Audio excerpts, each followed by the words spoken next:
Even if it has been 2 centuries since it was the capital of the United States, the city of New York is still its largest city with nearly 9 million inhabitants. This megacity exercises a significant influence on global commerce, finance, media, art, fashion, research, technology, education, and entertainment. It is sometimes considered the capital of the world, making it a megalopolis. It is difficult to separate New York from its skyscrapers that make the skyline of Manhattan so recognizable. 45 of them are over 200 meters tall, and 6 are above 300 meters. The Woolworth Building, which rises to 241 meters, is one of the oldest of the city. Finished in 1913, it was the tallest skyscraper in the world until 1930. One World Trade Center is the most recent. It replaced the 2 twin towers destroyed in the attacks of September 11, 2001. Its antenna allows the tower to reach a symbolic height of 541 meters, or 1,776 feet, in reference to the year of the United States Declaration of Independence, 1776. At 104 stories tall, it has been the highest structure in New York since 2012, the date its construction was finished.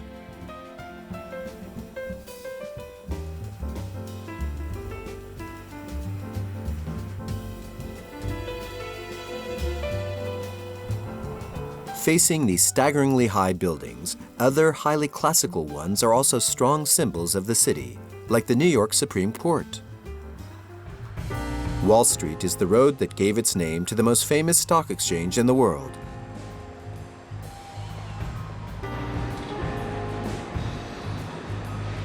The road has several interesting buildings, like the New York Stock Exchange, which hosts the sale of stocks and shares and spreads good times or bad throughout the global economy.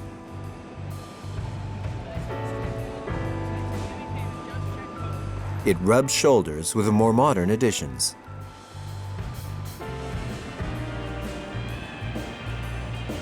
Federal Hall is the oldest building of the Artery. It is the former City Hall.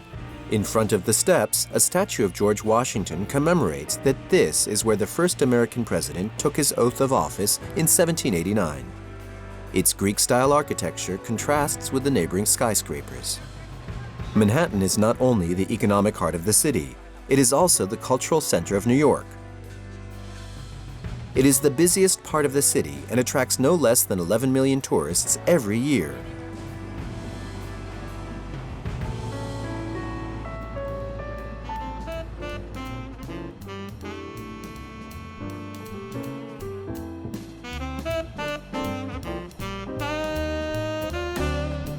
Several bridges make it possible to escape from the center. Amongst them, Brooklyn Bridge is one of the oldest suspension bridges in the United States. It crosses the East River to connect the boroughs of Manhattan and Brooklyn. It was open to traffic in 1883 after 14 years of construction. 1,825 meters long, with 90-meter-high pillars, traffic crosses at 2 levels, one for motor vehicles and another for cyclists and pedestrians who can profit from the magnificent view of Manhattan. In 1884, Phineas Barnum, the boss of the circus with the same name, demonstrated the reliability of the bridge by marching his 21 elephants over it.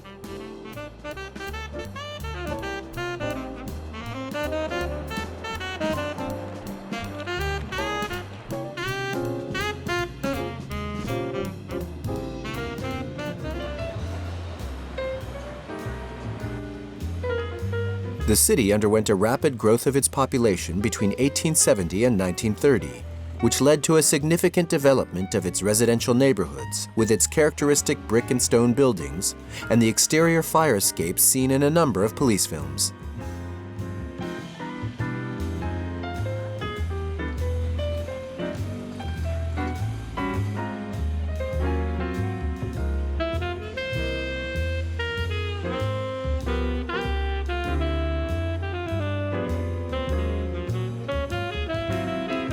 On the calmer streets, there are the famous small city houses, townhouses, and brownstones.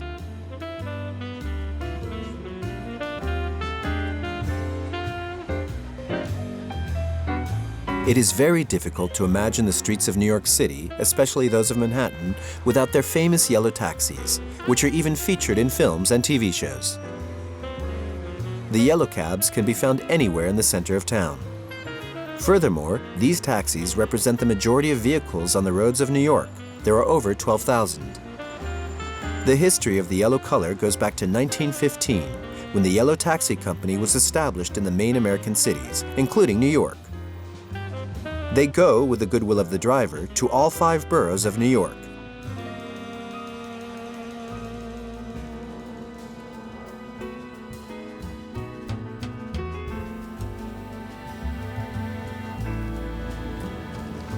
It is now time to embark for the monument that is certainly the most emblematic of the city, which all the immigrants from around the world crossed upon arriving in New York in the 19th and the beginning of the 20th centuries.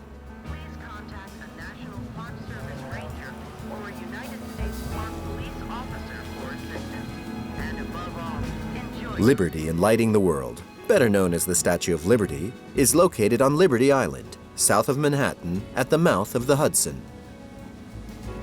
Inaugurated in 1886, the statue functioned as a lighthouse in the beginning. It was built by the architects Viollet-le-Duc and Gustave Eiffel in France, and was given as a gift of the French people as a sign of friendship between the two nations to celebrate the centennial of the American Declaration of Independence. Her right hand brandishes the flaming torch, and her left hand holds a tablet. The tablet evokes the law, while the torch refers to the Enlightenment. The statue measures 46.5 meters, a height which is brought up to 93 meters when the pedestal and the torch are included. The Statue of Liberty, beyond being a very important monument of New York, has become one of the symbols of the United States and represents, in a more general way, liberty and the emancipation of the people from oppression.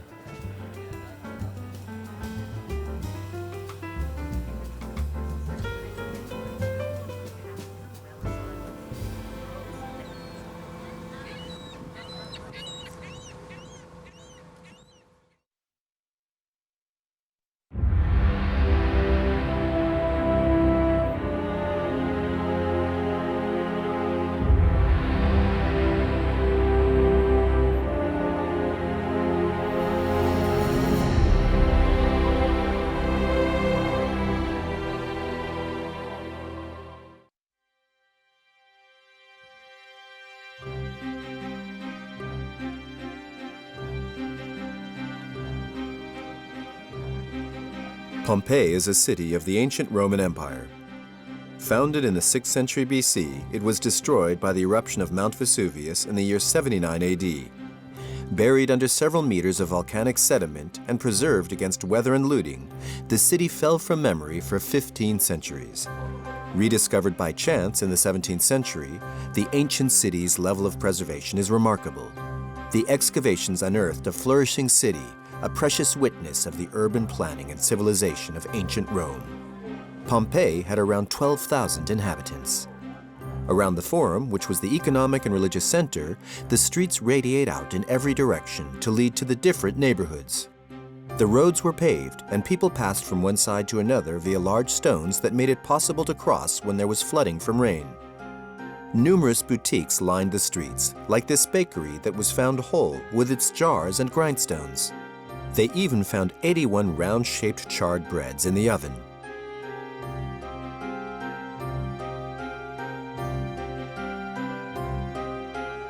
The 7 meters of ash that covered the site burned all living tissue, creating a protective sheath and a counter-relief image of the destroyed object. Thanks to an ingenious molding technique, today we can see the victims and their attitude in the place where they met their unexpected end. The site reveals the architecture of the homes. In the central atrium, a basin collected rainwater that would run off the roof. There was no spring on the site, so the inhabitants had to collect water from the city's fountains.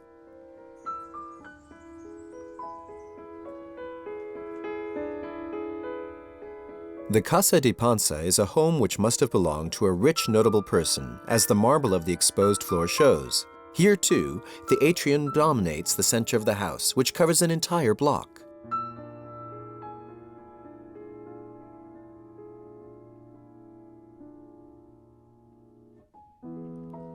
The Romans ate in the city at the Thermopolium, which is something like a modern snack bar.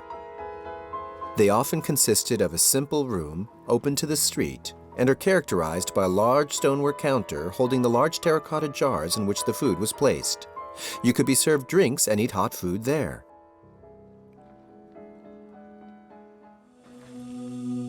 The Temple of Apollo is an integral part of the Forum district. It is probably the original religious heart of the city. In the center, there's the sacrificial area that contains the altar. The Eumachia building, dedicated to piety, was built by a priestess of Venus. The Temple of Vespasian was a small place of worship that has retained its white marble altar, decorated with a bas-relief that shows the sacrifice of a bull.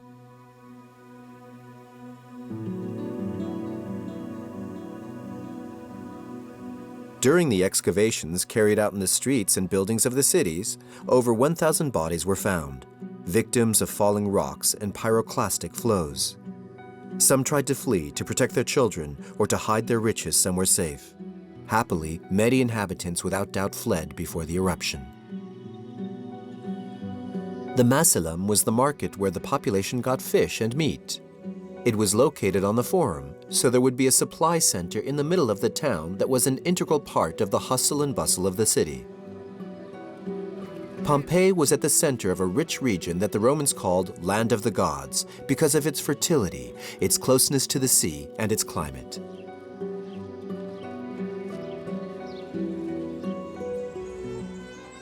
Going towards the outskirts, the Villa of the Mysteries is grandiose in its proportions.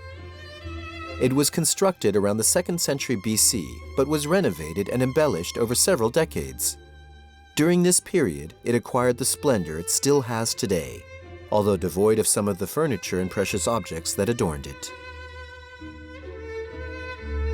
It aroused the enthusiasm of specialists as early as the discovery of its first rooms, just as much for the complexity and uniqueness of its architecture as for the wonderful series of paintings related to religious cults that existed at the time, apart from the official religion.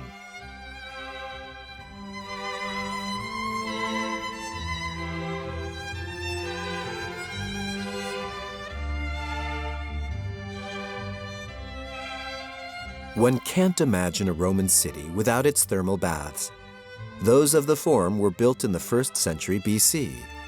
They had 2 sections, one reserved for men and the other for women.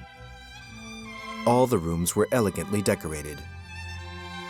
In the main section, which is the better preserved of the 2, there are large alcoves decorated with stucco and paintings in the space used as a changing room and the frigidarium. In the caldarium, the hot room, a large marble bowl was used for ablutions. In another district of the city, one building was clearly devoted to prostitution, the lupanar. The term lupanar comes from the cry of a she-wolf in heat, which resembled the call of the prostitutes. Pictures of erotic scenes were painted above the doors to let people imagine the pleasures that could be procured there.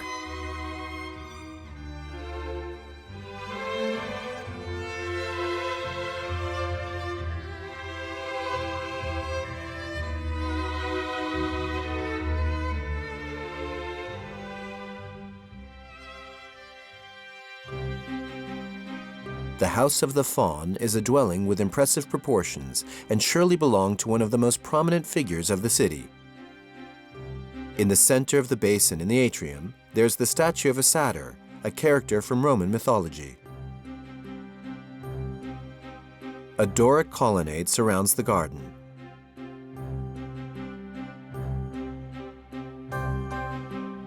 Because of its remarkable state of conservation, and the excavations undertaken or still ongoing, Pompeii is an invaluable record of ancient Rome, its architecture and the everyday life of the era.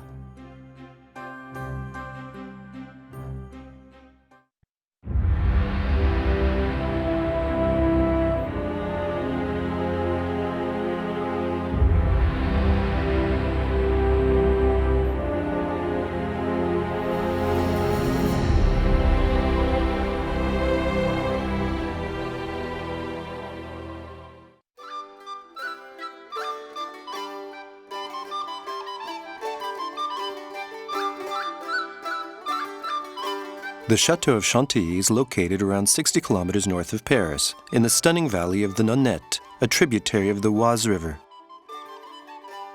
Largely adapted and transformed in the 16th and 19th centuries, with in particular the addition of magnificent stables, the Château of Chantilly was originally a medieval fortress, edged with 7 towers, surrounded by moats, constructed on swampy land that controlled the route to Paris.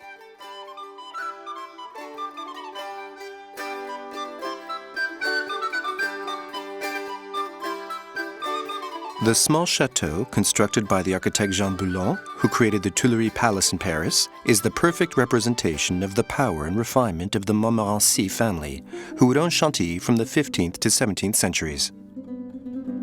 Aesthete and collector, Anne of Montmorency pays great attention to the revival of the arts during the Renaissance.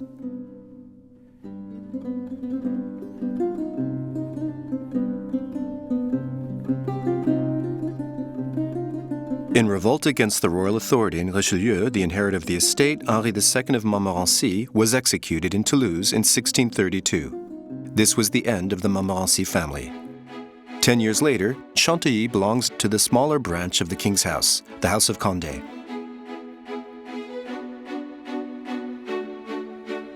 Condé, who showed early genius in his military career, heroically won the Battle of Rocroi on May 19, 1643. Destroying the reputation of invincibility that the Spaniards had enjoyed.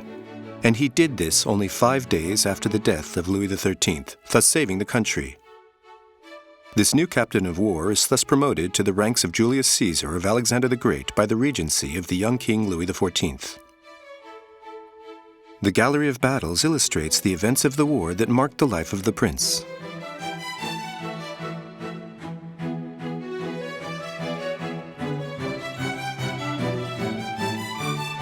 For 3 days, towards the end of his life, Condé hosts Louis XIV, then 33 years old, and the 3,000 members of the Court of Versailles. Chantilly takes on a strong scent of royalty.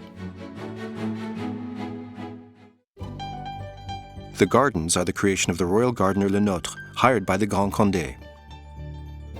He had the Grand Degré built and created the perspective.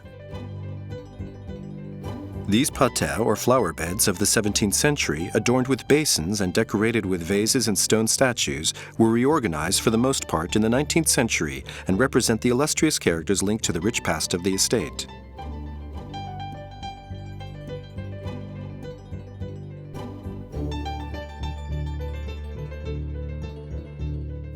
With the arrival of the French Revolution and the Empire, the Condés would get rid of the chateau. The Duke of Aumale would reconstruct the new chateau on the former foundations of the medieval chateau. The new construction could thus house considerable collections of artwork from different owners.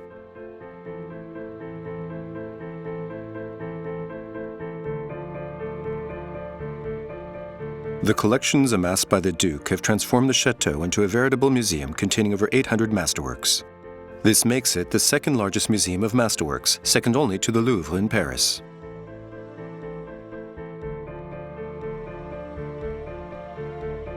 Approximately 250,000 visitors come to the Condé Museum, and 4 temporary exhibitions are organized each year, allowing the public to see works that are normally kept in storage.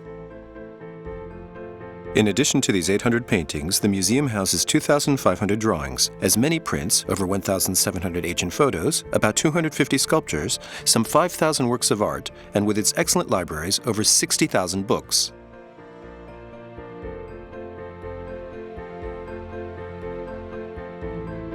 The library, known as the Theatre Library, was the personal study of the Duke of Aumale, who was passionate about knowledge. He liked coming here at the end of a full life to pore over the kingdom's archives.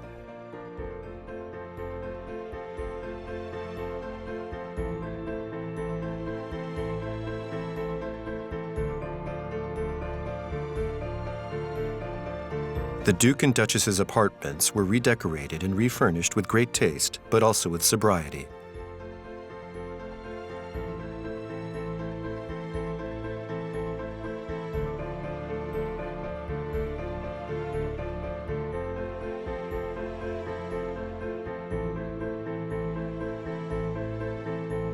On May 7, 1897, the Duke of Aumale dying after having bequeathed the Chantilly estate to the French Institute.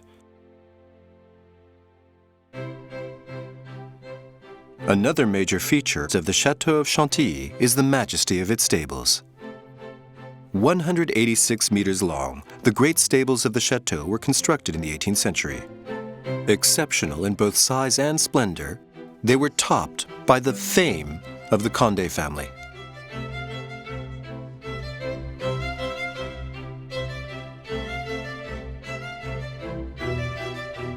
As with the Château, the stables were also transformed into a museum, a living museum. Living because it houses 30 horses of different races, welcoming visitors with the typical odors of stables.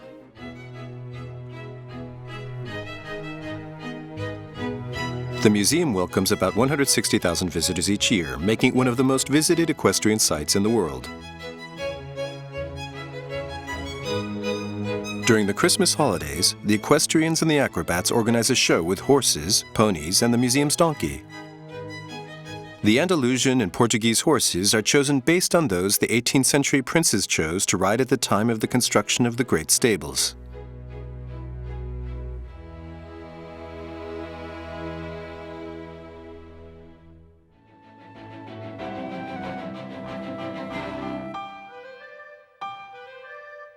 It is truly a museum, far more than a dwelling in the middle of a park, that the Duke of Aumale, son of King Louis-Philippe, bequeathed in 1897.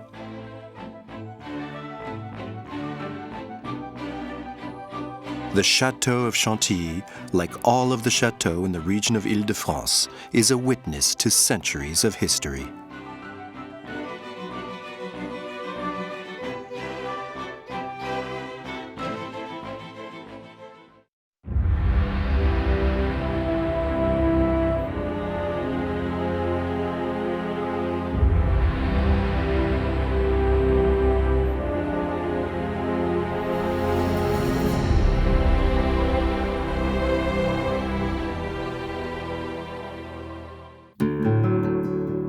Situated 110 kilometers southeast of Mexico City, Puebla is another of Mexico's most beautiful cities.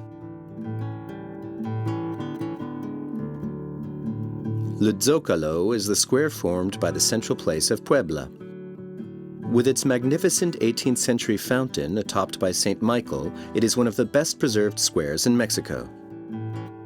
In earlier times, this was where splendid parties and bullfights were held, giving life and color to the city.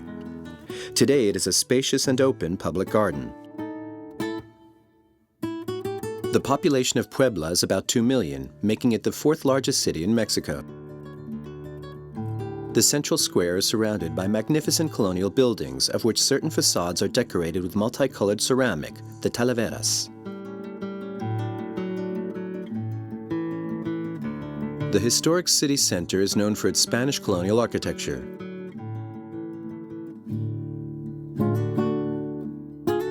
La Casa de las Muñecas, the dollhouse, is decorated with sculptures and representations of characters, sometimes in grotesque form, showing the 12 labors of Hercules.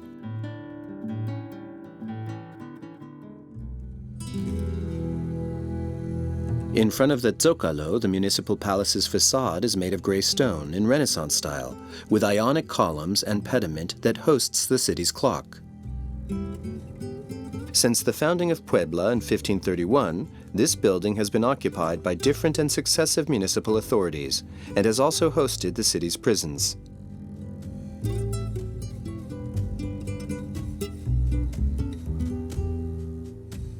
With its graceful arcades that rise high above and surround the interior patio, we are reminded of the cloisters of the colonial period. From here, several rooms are arranged, linked together by large hallways. The Council of Councils is the room in the building with the most beautiful artistic elements. With stucco, the walls and the ceiling are richly decorated.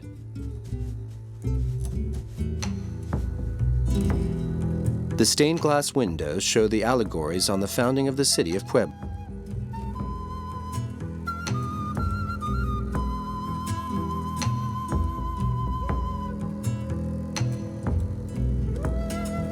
When Puebla was founded, the city was nicknamed the City of Angels because of the many churches found there. Some have been restored, of which one, the oldest cathedral in Mexico, has towers 74 meters high. Of both Renaissance and Baroque styles, its construction began in 1575 under the orders of Philip II of Spain. It took almost 200 years to build, which explains the difference in styles. The Cathedral of the Immaculate Conception is an imposing structure of gray stone.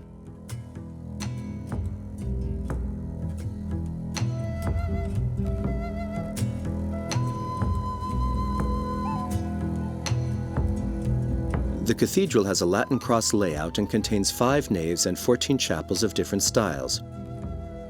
The high altar is octagonal, with a wide variety of materials such as transparent marble, stucco, bronze, brass, and cedar. All around it are 4 saints pointing to the 4 cardinal directions. The bronze statue of the Immaculate Conception, made by Manuel Tolsa, stands 2 meters tall and weighs 1 ton. It reminds us that the cathedral is dedicated to the Virgin Mary.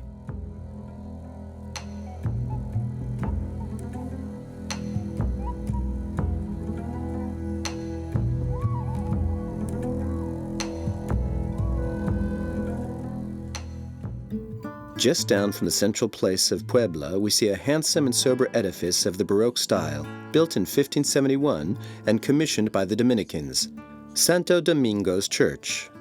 This Roman Catholic church is dedicated to the Archangel Saint Michael.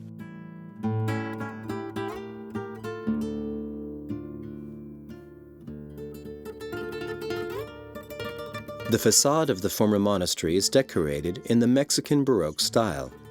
Following the liberal reform laws of the 19th century that established the division between church and state, the northern section was destroyed. With its Doric columns, the church door is itself classical, with gray quarried stone. Inside, the ceiling is made of 2 large arches and contains magnificent gilded altarpieces. It is a gem of the luxuriant Baroque style.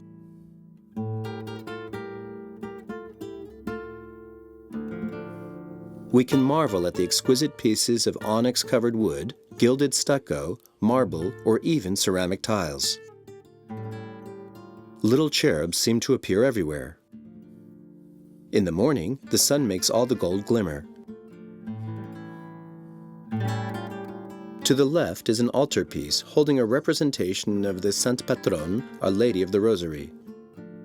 Then we enter the Capilla del Rosario, the Rose Chapel, a wonder.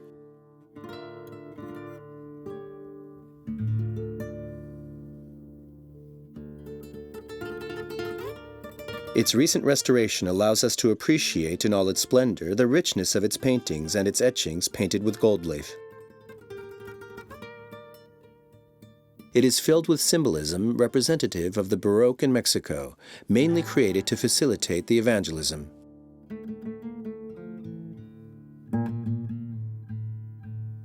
Even if, since its revolution, Mexico has been a non-religious state, the Spanish conquest left a large majority of Mexicans converted to Catholicism, almost 85% of the population. As such, Puebla has almost 70 churches for 2 million inhabitants. The Church of the Company of Jesus is considered one of the most important religious edifices and without a doubt is one of the most beautiful churches in the city. Its facade seems to be decorated with white lace. It was built by the Jesuits in the last third of the 16th century. The interior of the church hosts an altar, behind which we can see a group of sculptures representing the 12 apostles, crowned by the Sacred Heart. The workmanship is remarkable.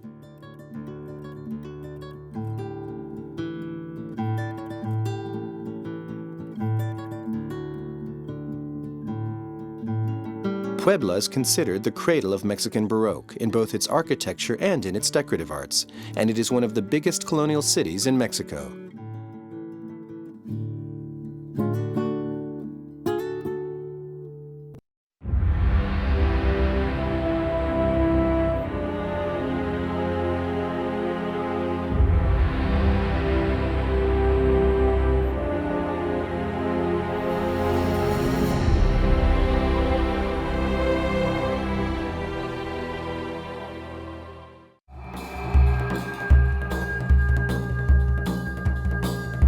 On the left bank of the Nile, 755 kilometers south of Cairo, between Aswan and Luxor, is Edfou. The god of this city was a falcon god, and its temple is devoted to the cult of Horus. This is the greatest and biggest temple of the Ptolemaic dynasties, in other words, from the Greek period, around 300 BC. 137 meters long, 79 meters wide, and with pylons of 36 meters, it is one of the best preserved temples in Egypt. Dedicated to the triad composed of the father Horus, his wife Hathor, and their son Harsamotus. Before the masted entrance are two gray granite statues of the falcon god. The cult of Horus, that which is above, is one of the oldest of Egypt. It dates back to prehistoric times. Horus is a god of many facets. He is the celestial falcon whose right eye is the sun and whose left eye is the moon. He is also Horus of the horizon, in a constant race with Ra, the son of the morning and the son of the night. And in the Assyrian myth, Horus is the son of Osiris and Isis. Osiris, assassinated by his brother Set, is brought back to life to unite once again with Isis. From this miraculous union was born Horus, son of Isis. Beyond the great pylon, the great paved courtyard is surrounded on three sides by a gallery of columns, the last of which are topped with capitals, composites, florals, and open tops, with their trunks entirely decorated with stories of the king before the gods. All the columns are different.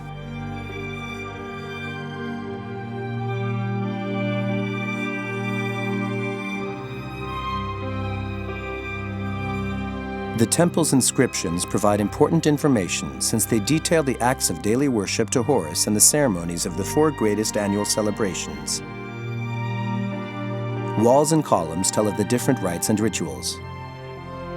We see the feluccas as they go up the Nile or not, with or without their sails.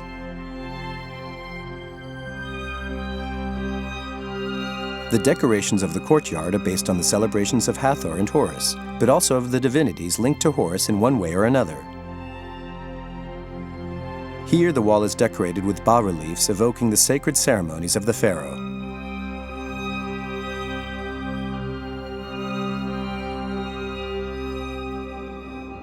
At the back stands a superb statue of Horus the falcon, wearing the double crown of Upper and Lower Egypt. Carved from a block of gray granite, this statue guards the entrance to the sanctuary.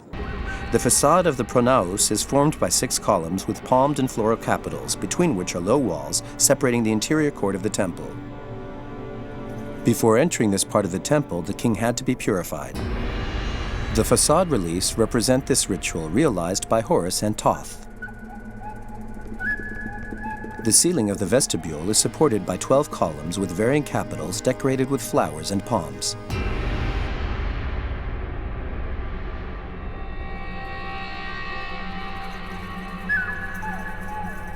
Above the door is a winged disc framed by Uraeus, representing Horus. On the side walls of the vestibule, we can read that the first stone of this temple was placed the 7 Epiphi of year 10 of the reign of Ptolemy III, making it August 23, 237 BC. Going towards the temple, the floor rises, the ceilings lower, and the light diminishes, making the sanctuary an obscure and mysterious place. At the back of the vestibule is the entrance to the hypostyle hall, supported by 12 columns. Here we see the 12 nocturnal hours of the day. On the walls of this room, as on the sides of the first hypostyle hall serving as the vestibule, scenes of offerings, parades, liturgical activities, and many of Egypt's divinities are honored. On the north wall, we see a procession of divine barks of Hathor and Horus. Leaving the hypostyle hall, we go to the offering room. As its name states, it is here that the divine offerings were placed on the altars and sideboards.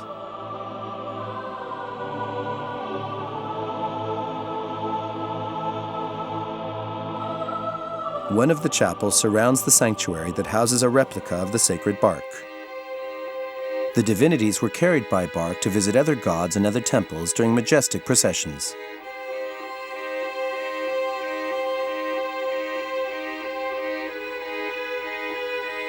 The room gives off a strong mystical force.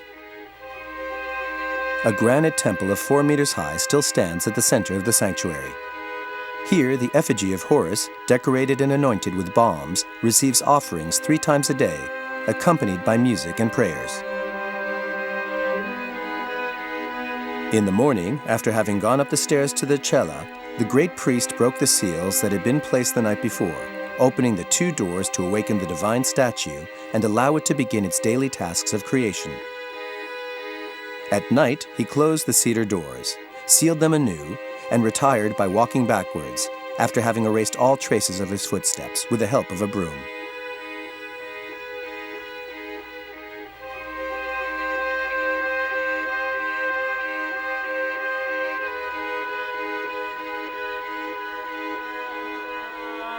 Between the temple and the surrounding wall, a corridor isolates the temple from the outside world. This one is adorned with scenes from the myth of Horus, in which the god had to prove, through many trials, that he was deserving of the Egyptian throne. Many great celebrations are represented. The fertility ceremonies of the Nile, which are linked to the annual visit of Hathor from Dendera, where she comes to reunite with her husband. In the Christian era, the temple was transformed into a church, explaining the destruction of part of the reliefs. The west wall tells the story of Horus's combat against Set, a hippopotamus and the murderer of his father Osiris.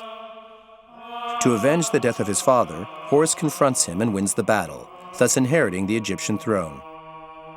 The contrary of Set, who represents violence and chaos, Horus represents order, and like all pharaohs, he's the guarantor of universal harmony. In Egypt, it is this belief that bathes the Nile Valley.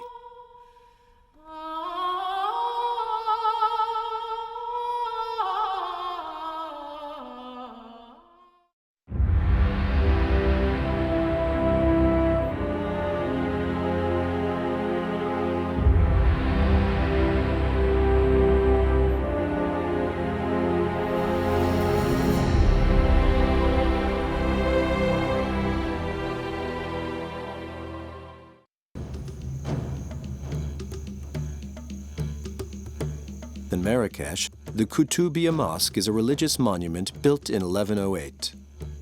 It is a good example of the traditional art of the Almohads, the ruling dynasty in Maghreb and Andalusia during the 12th and 13th centuries. The Koutoubia Mosque has been designed in such a way. With its 77 meters in height, the minaret is the symbol of the city.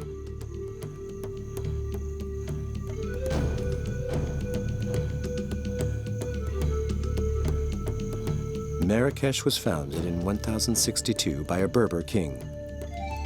Known as the Pearl of the South, or Ochre City, it has a population of around 900,000 inhabitants and is the country's tourist capital. Adjacent to the Koutoubia, the Jema El Fna Square is the main tourist attraction in Marrakech. Like a court of miracles, the place is as lively and busy as possible. The beautiful and the ugly mix together in an amazing spectacle.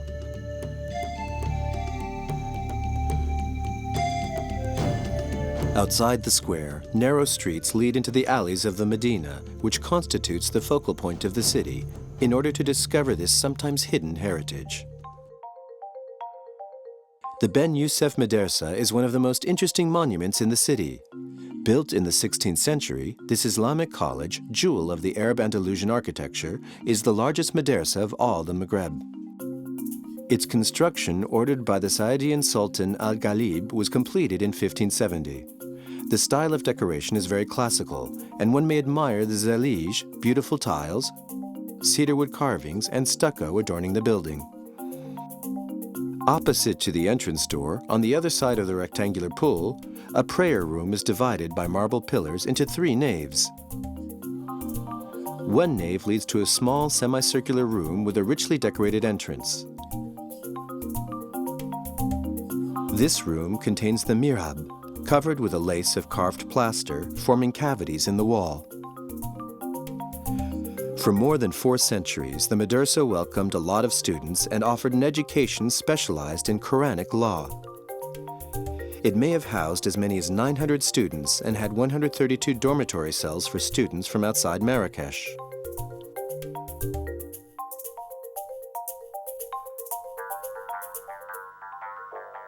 The Majorelle Garden is a botanical garden designed by the painter Jacques Majorelle, who lived in Marrakech from 1924 during the French Protectorate.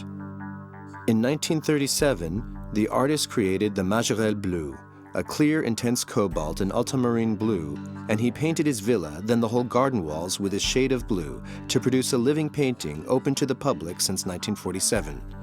The garden is a living masterpiece. It has a large collection of exotic plants and rare species from the 5 continents. This botanical garden was inspired by Islamic gardens, with the splendor of a tropical garden. An impressionist garden which reminds one of Claude Monet's Bassin aux Nymphéas in Giverny, a true cathedral of forms and colors.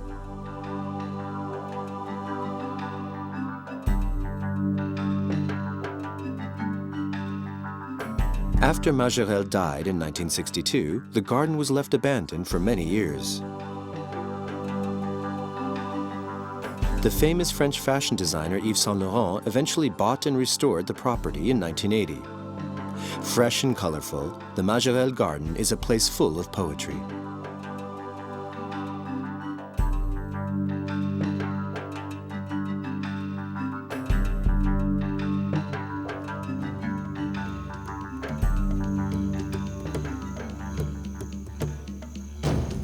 As Marrakech was the Saadian capital, the tombs of the kings from that dynasty can be found in the city. The Saadian tombs in Marrakech date back from the time of the great Saadi Sultan Ahmed al-Mansur, who ruled between 1578 and 1603. Outside the building is a garden with the graves of soldiers and servants. The building is composed of 3 rooms. The most famous mausoleum is the room with 12 columns that contains the interments of about 60 members of the Saadi dynasty, including al-Mansur, his successors, and his family. The stele is finely worked cedar work and stucco work. The monuments are made of Italian Carrara marble. The mausoleum is a very good example of Hispano-Moorish decorative art. The tombs were only discovered 300 years later. Because of the beauty of their decoration, they have become a major attraction for visitors of Marrakech.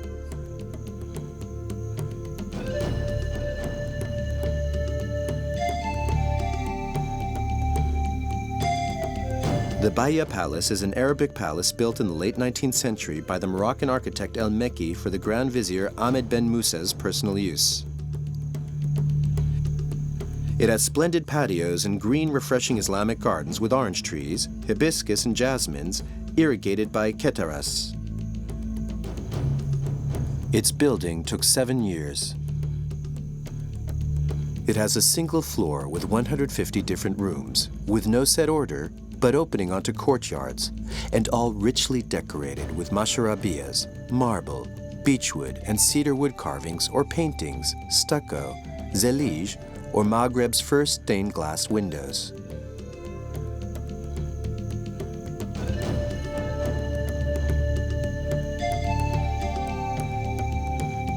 With its centuries-old olive trees, the Menara Gardens are especially known for their large central basin built in the 12th century under the Almohad dynasty. The basin's purpose was to irrigate the olive plantation. At one of its extremities stands a lovely pavilion built in the late 19th century. It is said that the sultans used to have romantic dates in the gardens. It is a pleasant place to end our Marrakech visit, in a quiet atmosphere.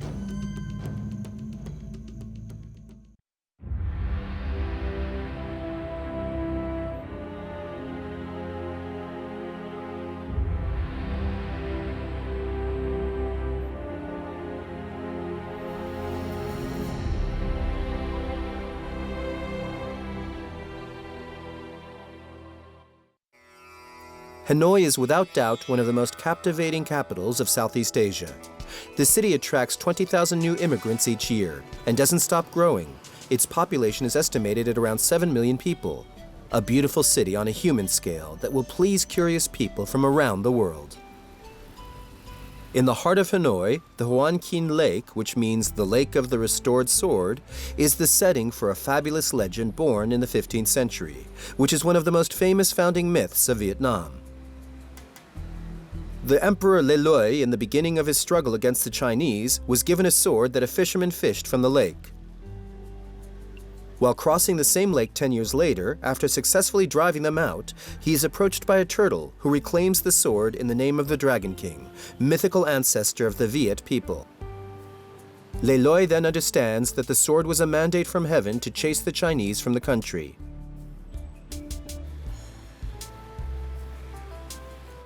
Back to the Hoan Kiem Lake, which has another island on which the Den Ngok Soen Temple is found. You enter by passing through a triple gate covered with Taoist symbols and crossing the Morning Sunlight Bridge. After the bridge, there stands the fourth gate. To its right, a horse dragon carries the symbol of the yin and yang on its back. And to the left, a turtle carries a book and a sword, telling us the power is nothing without knowledge. The Den Ngokson Temple was built to honor the general Tran Hoang Do, who defeated the Mongols in the 13th century. It was erected in the 18th century and renovated 1 century later. The temple sanctifies the harmony of Taoism and Feng Shui, descended from Confucianism.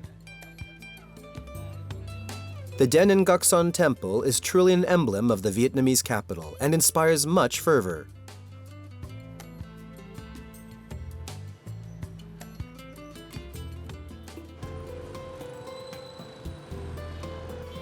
The Hanoi Opera House dates back to the French presence. It was built between 1901 and 1910 and was inspired by the architecture of the Paris Opera. It is generally considered an example of classical French architecture and a symbol of colonial prestige. Located on a small square, St. Joseph's Cathedral is amongst the oldest colonial structures in Hanoi. Built in a neo-Gothic style, its construction was completed in 1886, which was 1 year after the Treaty of Chantilly, authorizing France to take control of Vietnam.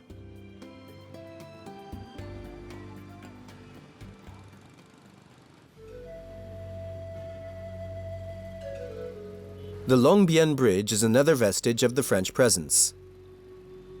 With a total length of 1,680 meters, it was conceived by Gustave Eiffel and was the only way to cross the Mekong and continue to China.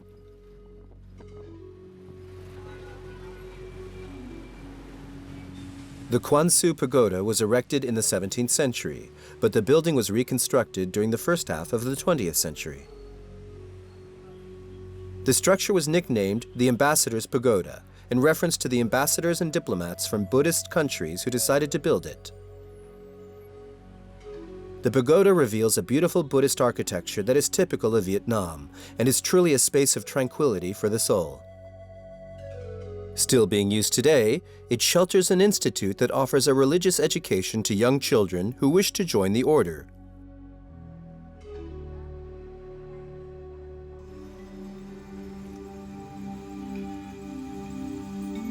The Temple of Literature is certainly the most refined example of traditional Vietnamese architecture. It was built in 1070 to honor Confucius, the Chinese philosopher whose doctrine was founded on the moral improvement of the human being. From its construction, the temple served as a spiritual and intellectual center. This university, originally reserved for the royal family and great mandarins, later became accessible to all people. But they had to pass a very difficult examination to earn the right to enter. Around the Great Well of Celestial Light in the 3rd and 5th courtyards, 82 stone steels sit on the shells of turtles, symbols of the union between earth and the sky. The names, dates of birth, and exam results of 1,307 graduates of the Confucian University are inscribed on them. The 4th courtyard constitutes the space of the temple itself. The Great House of Ceremonies is a low-built building with curved roof sections. Today, it is one of the major cultural and tourist attractions of the Vietnamese capital. The hall reserved for the altar is colored red and gold. This is where the sovereign offered sacrifices before his mandarins to the sound of trumpets, gongs, and drums. The 2 cranes that flank the altar symbolize the transport of the soul to heaven. A statue of Confucius occupies the middle of the hall in near darkness. It was the most sacred space in the temple, and even the king was forbidden to enter it.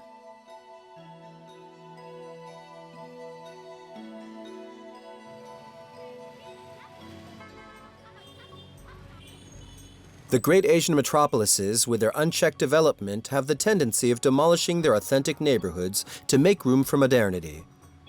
Hanoi stands out by preserving its old quarter, called the 36 Streets, which is a priceless area of human heritage. Seen from above, this neighborhood is like a very complex network with its 36 roads that each have their own special features. In these streets, one can find anything: clothing, jewelry, souvenirs, groceries, offerings.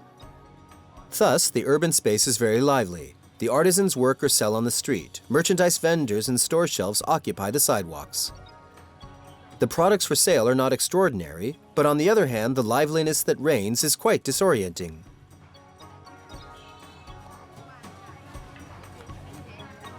Each day, countless motorcycles, pedestrians, and cyclos pass through this old quarter of Hanoi, giving it life.